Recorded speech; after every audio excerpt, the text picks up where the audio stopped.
Well, frustrated border state governors are taking new steps to try to combat the surge of illegal migrants seeking entry. Texas Governor Abbott authorized the arrest of migrants and their return to the border.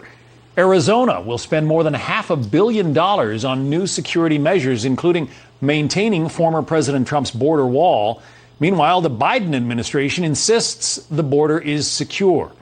Let's bring in Arizona Attorney General Mark Brnovich. He's also a Republican U.S. Senate candidate. So Arizona, General Brnovich, wants to spend more than $500 million to do the job that the federal government ought to be doing? Yeah, thank you, John, for having me on. And it really is the height of absurdity, because when it comes to border security, national security, that is when the federal government, the White House, is at its ultimate peak of power. And it shouldn't be up to states like Arizona and Texas to have to do the job the feds won't. And unfortunately, we taxpayers in Arizona are having to pay for this. But all of us, all across the country now, we are all border states because, as Bill Malusian just reported, we have a record amount of fentanyl, record amount of methamphetamine coming into this country. We have people on the terror watch list coming in. So not only Arizona and Texas, but the entire United States will be affected, and people will die as a result of Joe Biden's failed policies. The headline is $564 million committed to border spending by your governor, Doug Ducey, because the Biden administration, he says, is not doing anything. Inaction, he calls it. It says that he's dedicating a record $564 million to help secure our border with a physical barrier, address critical public safety staffing shortages, and modernize the technology and public safety equipment to target criminal activity and keep Arizona's citizens safe.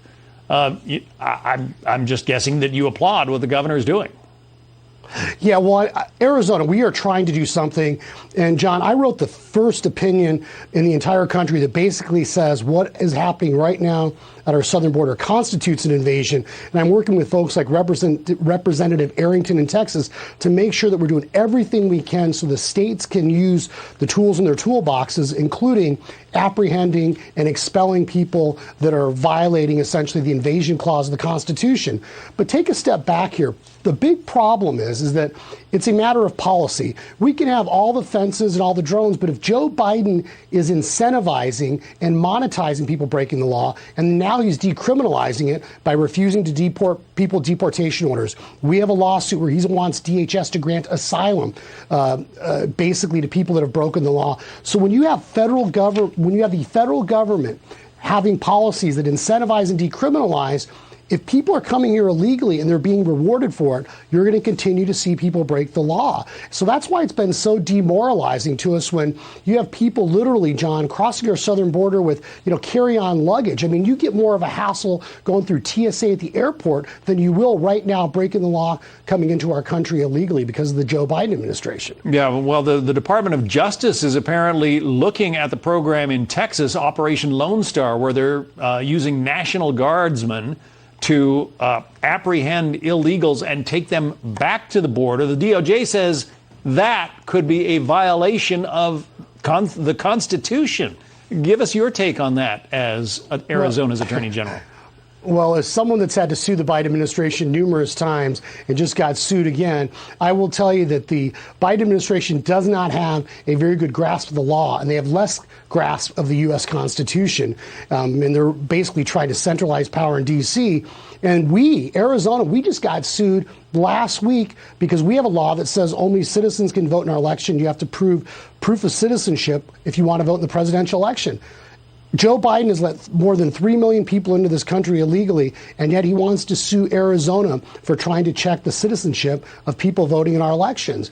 And so people can draw their own conclusions what Joe Biden or whoever's talking in his earpiece is doing here. But it's the height of hypocrisy to incentivize, decriminalize, and have a record amount of people illegally entering our country.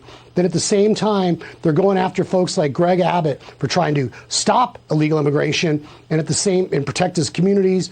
And at the same time, they're suing us in Arizona, and I'm going to have to be in court again defending a common sense election integrity measure that says only citizens can vote in our U.S. elections. And it's not just the people coming across the border. It's the fentanyl, which comes essentially from China, gets transported to Mexico and then brought across our border. It is now killing Americans in record numbers, and the Biden administration does not seem to care. They don't care. And this crisis, this catastrophe will not be stopped until Joe Biden and Kamala Harris care more about middle America than they do about central America. And that's a harsh reality. And as a first-generation American, it breaks my heart when I see what's happening here, this undermining of the rule of law. And as a former gang prosecutor, I will tell you, the record amount of drugs right now that are being seized, it seems like every few months our office is involved in some of the largest seizures and prosecutions. Just a few months ago, there was enough fentanyl pills seized to kill half the population of Arizona. And just last month on our southern border, there was enough drugs seized to kill the entire state. So, this is not staying in Arizona. This is going to end up in Des Moines and Chicago and all over the United States. And that's why I'm doing everything I can in the courtroom, into the court of public opinion, running for the U.S. Senate as well, to make sure we're doing everything to protect not only my children, but all of our children. Arizona Attorney General Mark Brnovich. General Brnovich, thank you. Thank you.